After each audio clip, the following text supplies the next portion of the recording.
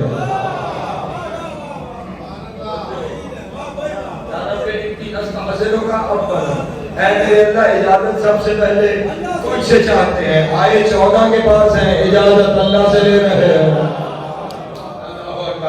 آئے ان کے پاس ہیں، اجازت اللہ سے لے رہے ہیں۔ وجہ کیا ہے؟ جو تھوڑی دیر پہلے آیت پڑھی تھی نا، یہ زندہ ہے اندیت الہی میں، یہ زندہ ہے اندیت الہی میں، اس لیے اجازت اللہ سے لینی پڑے گی۔ تو یہاں پہنچ کے اتنا واضح ہو گیا کہ اندیت الہی عرش کی کوئی جگہ نہیں ہے، جہاں جہاں 14 کے حرم ہیں وہ حرم ہی اندیت الہی ہے، وہ حرم ہی اندیت الہی ہے، وہ حرم ہی اندیت الہی ہے۔ تو اس سے ثابت ہو گیا جہاں جہاں یہ ہے وہاں وہاں وہ ہے، اور جہاں جہاں وہ ہے وہاں وہاں یہ ہے۔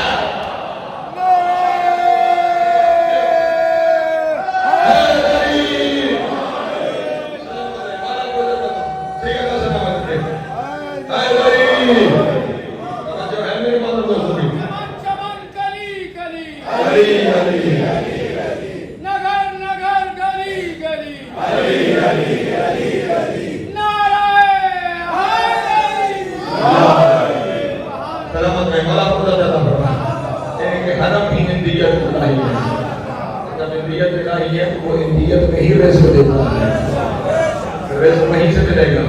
یہ سب کچھ کہنے کے بعد بس ذرا آخری جملہ اور میں موضوع اعلان کر کے اپنے دوستوں کے سامنے چلوں۔ ہم یہاں تک پہنچ کے پھر کیا کہتے ہیں؟ جب چلنے لگتے ہیں تو اس وقت جملے ہیں، اپنا توجہ فرمائیے گا۔ بسم اللہ و باللہ و فی سبیل اللہ و علی ملت رسول اللہ، اللہم اغفر لی وارحمنی وتب علی انک انت التواب الرحیم، اشہد ان لا الہ الا اللہ وحدہ لا شریک لہ واشہد ان محمدا عبدہ ورسولہ واشہد ان امیر المومنین علی ولی اللہ۔ یہاں ضرورت نہیں، وہاں داخلے سے پہلے ضروری ہے۔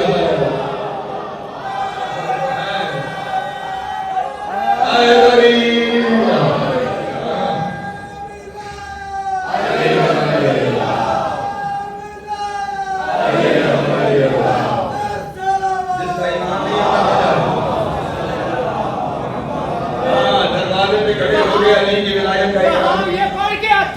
ہاں جی باہر کے پڑھ کے آتے ہیں. ہاں یہاں بھی پڑھتے ہیں.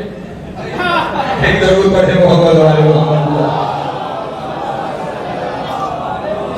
یہ وہ سارے اعتقاد ہیں جن کا اظہار ہر حرم کے دروازے پہ کرنا پڑتا ہے. اس لیے میں کہہ رہا ہوں پہلے ایمان رکھ کے جاؤ تاکہ وہاں جا کے اقرار دل سے بھی ہو زبان سے بھی ہو. پھر جا کے حرم میں داخل ہو جاؤ گے تو داخل ہونے کا فائدہ ہو جائے گا. تو یہ سب کچھ کہنے کے بعد پھر ہمارے پاس زیارات کا سفر شروع ہوتا ہے کہ زیارات میں جو جملے کہنے ہیں. اور اب کیونکہ ایک مجلس یا ایک تقریر میں جتنی معصومین کی زیارات ہیں ان ساری زیارات کا احاطہ کرنا ممکن نہیں ہو سکتا. اس لیے میں نے اس اشرے میں یہ فیصلہ کیا ہے کہ اس اشرے کے دوران امیر المومنین کی زیارات میں سے جملے لے کر ان کی شرح اپنے دوستوں کے سامنے بیان کروں گا. اس لیے اس اشرے کا موضوع میں نے رکھا ہے قرآن مبین اور زیارت امیر المومنین.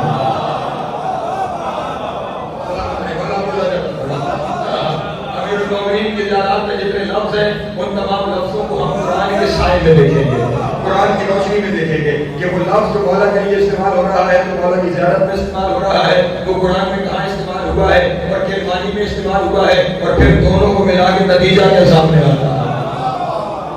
امید ہے آپ میرے ساتھ شامل رہیں گے اور انشاءاللہ یہ سفر ہمارا جیسے جیسے آگے بڑھے گا ویسے ویسے عرفان کی راہیں ہماری ہوتی چلی جائیں گی, ذہنوں کے دریچے کھولتے چلے جائیں گے اور شاید کچھ علی سمجھ آتا جائے گا. ورنہ پورا علی سمجھنے کا دعویٰ تو آدم بھی نہیں کر سکتا. کوشش کریں گے کہ ان زیارات کے لفظوں کے ذریعے ہم علی سمجھنے کی کوشش کریں. اس لیے تقریر کے شروع میں کہا تھا کہ عقائد اپنی فکر کے ذریعے عقائد کے گھروں پہ نہ بناؤ, ان لفظوں پہ عقائد کی عمارت تعمیر کرو جو لفظ معصومین نے بتائے. اور میں جتنی زیارتیں آپ کے سامنے پڑھوں گا ہر وہ زیارت پڑھوں گا جو کسی عالم سے نہیں مولا سے منقول, جو زبان معصوم سے جو لفظ جاری ہوئے ہیں اور سند کے ساتھ جو لفظ جاری ہوئے ہیں وہ آپ کے سامنے بیان کروں گا. ضرور پڑھیں محمد والے محمد.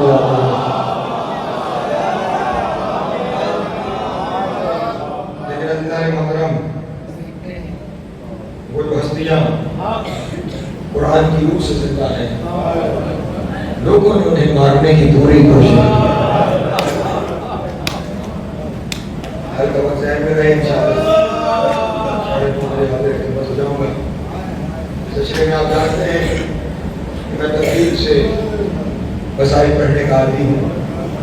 10 محرم تک کے مسائل تو آپ نے اشرا اولا میں سماعت فرمائے ہوں گے. آج ان سے آگے مسائل کا سفر شروع کرتے ہیں. دنیا والے ہم سے اکثر سوال کرتے ہیں کہ 10 محرم تو گزر گئی, پھر ابھی تک تم رو کیوں رہے ہو, وہ تمہارا کریا جاری ہے. انہیں پیغام دینا چاہتا ہوں محرم 10ویں کو ختم نہیں ہوا, 10ویں سے شروع ہوا. 10 محرم کو مسائل کی ابتدا ہو رہی ہے. میں پوری ذمہ داری سے جملہ آپ کے سامنے کہتا ہوں 10ویں محرم کے بعد پہلا آنے والا دن ہے 11 محرم کا, اور یہ 11 محرم کسی صورت 10ویں سے کم نہیں ہے. سے تو لگے 11 کا دن کسی صورت 10ویں سے کم نہیں ہے. میں نے جملہ کہہ دیا, یقیناً آپ کے ذہن میں تصور آیا ہوگا کہ کیسے کہہ رہا ہے کہ 11 محرم کا دن 10ویں سے کم نہیں ہے. آئیں عرض کر دیتا ہوں آپ کے سامنے, کربلا کے کل 72 شہید ہیں. ان 72 میں سے صرف 2 ایسے ہیں جن کے سر 10ویں محرم کو تن سے جدا کیے گئے. اجرکم اللہ, اجرکم اللہ, اجرکم اللہ. 72 میں سے صرف 2 ہیں جن کے سر 10ویں محرم کو تن سے جدا ہوئے. شہید سارے 10 کو ہوئے ہیں, سر 2 کاٹے گئے ہیں. ایک میرے مولا حسین کا سر ہے جو 13 ضربوں سے کاٹا گیا, اور ایک میرے مولا کا صحابی ہے جس کا نام ہے وہب قلبی. وہب قلبی کا سر 10ویں محرم کو تن سے جدا ہوا, بلکہ لفظ آ گیا تو کہتا چلوں فوج جزیر نے وہب کا سر کاٹ کے وہب کی ماں کی طرف پھینکا. تو اپنے زبان کو دے آئی تھی نا کربلا, لے کر اپنے بیٹے کا سر لے کر اپنے بیٹے کا سر لے کربلا کی ماں کے کیا کہنے. وہب کی ماں نے اپنے بیٹے کا سر واپس پھینک کے کہا جسے میں نے حسین پہ صدقہ کر دیا. جسے صدقہ کر دیا جائے صدقہ واپس نہیں دیا جاتا. میں نے سر ہیں جو 10ویں محرم کو کاٹے گئے، باقی سارے سر 11 محرم کو کاٹے گئے۔ میں نے جملہ کہا شاید میں پہنچا نہیں پایا ورنہ آئے سے بہتر آنی چاہیے تھی۔ سارے سر 11 محرم کو کاٹے گئے۔ جسے نہیں سمجھ آئی یوں سمجھ لو، علی اکبر کا سر بیویوں میں لیلا کے سامنے کاٹا گیا، اور محمد کے سر جناب زینب کے سامنے کاٹے گئے، جناب قاسم کا سر بیویوں میں فروا کے سامنے کاٹا گیا، عباس کا سر بہنوں کے سامنے کاٹا گیا۔ میں نے کبھی یہ جملہ پڑھا تھا، ایک مومن نے کھڑے ہو کے کہا مولانا صاحب بیویوں نے بچانے کی کوشش نہیں کی، بیویوں نے بچانے کی کوشش نہیں کی۔ میں نے کہا کوشش تو بڑی کی تھی، لیکن ایک بیوی کا حال سن لے باقیوں کی خبر ہو جائے گی۔ میں نے کہا جب اکبر نے خنجر چلنے لگایا تو حسین کے 4 سال کی بیٹی بچانے کے لیے گئی، لیکن جب پلٹ کے آئی تو رخساروں کا رنگ بدل گیا تھا۔ ارے کہہ رہی تھی پھوپھی اماں لانے میں دبا جاوا۔ اجرکم اللہ، اجرکم اللہ، اجرکم اللہ۔ مولا آپ کی ہائی قبول کریں، جناب سید آپ کا ماتم قبول کریں۔ مجھے معاف کرنا، یہاں پہ ایک منظر ہے وہ میرے پاس میں نہیں ہے پڑھنا، میں اس منظر کو چھوڑ رہا ہوں۔ سارے شہیدوں کے سر قلم ہو گئے، سارے شہیدوں کے سر قلم ہو گئے، اور پھر ایک جانب سے کربلا کے گھر میں شور اٹھا، شور بلند ہوا۔ جب شور بلند ہوا نا، جناب زینب نے بیوی فضا سے کہا اماں فضا اب یہ نیا شور کیوں ہے؟ سب کچھ تو لوٹ چکے ہیں، سب کچھ تو لوٹ کے لے گئے، میری رضا بھی لوٹ کے لے گئے، یہ پھر نیا شور کیسا ہے؟ یہ کیوں اکٹھے ہو رہے ہیں؟ جناب فضا نے کہا میں دیکھ کے آتی ہوں، میں دیکھ کے آتی ہوں۔ چند قدم دور میری زہرا کی کنیر، اور جب واپس آئی تو منہ پہ ماتم کر رہی تھی، ماتم کرتے ہوئے کہا علی کی بیٹی قیامت ہونے والی ہے، قیامت ہونے والی ہے۔ شہزادی نے کہا اماں فضا اب کون سی قیامت رہ گئی ہے؟ جناب فضا نے پہلا جملہ کہا زینب گھوڑوں کو نئی نالے لگائی جا رہی ہے، گھوڑوں کو نئی نالے لگائی جا رہی ہے۔ نال کا نام آنا تھا۔ علی کی بیٹی نے رو کے کہا اماں اس کا کیا مطلب ہے؟ اماں اس کا کیا مطلب ہے؟ جناب فضا نے رو کے کہا ابھی لاشوں کو پامال کیا جائے گا، لاشوں پہ گھوڑے دوڑائے جائیں گے۔ بس اتنا کہنا تھا، ایک طرف سے گھوڑے آئے، کبھی دائیں جاتے ہیں، کبھی بائیں جاتے ہیں۔ سید سجاد کہتے ہیں مجھے اپنے کعبہ کے پسلیوں میں ٹوٹنے کی آواز۔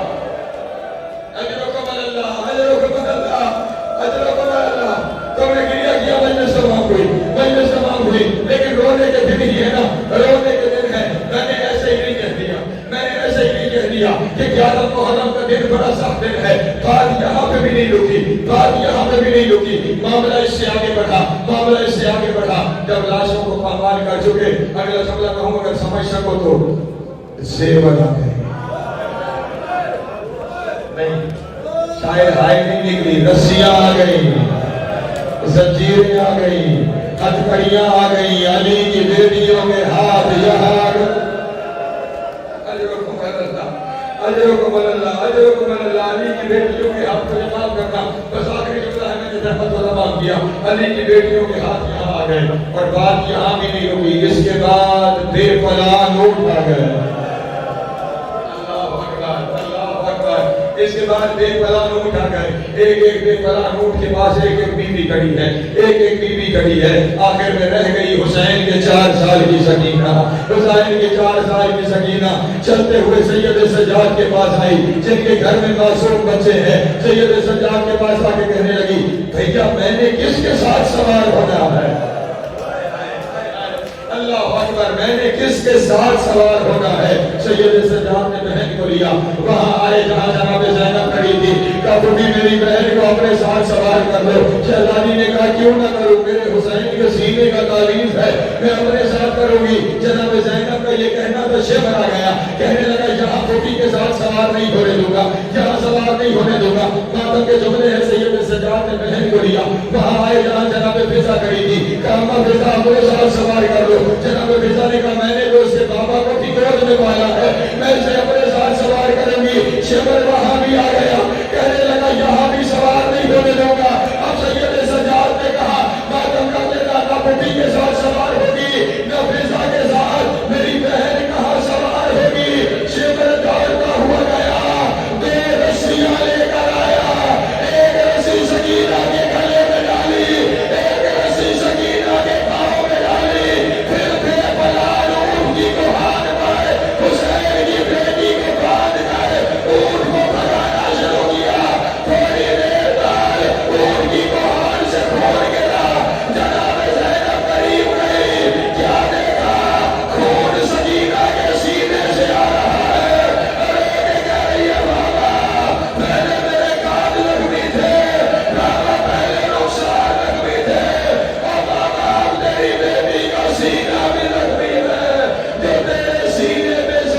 آمین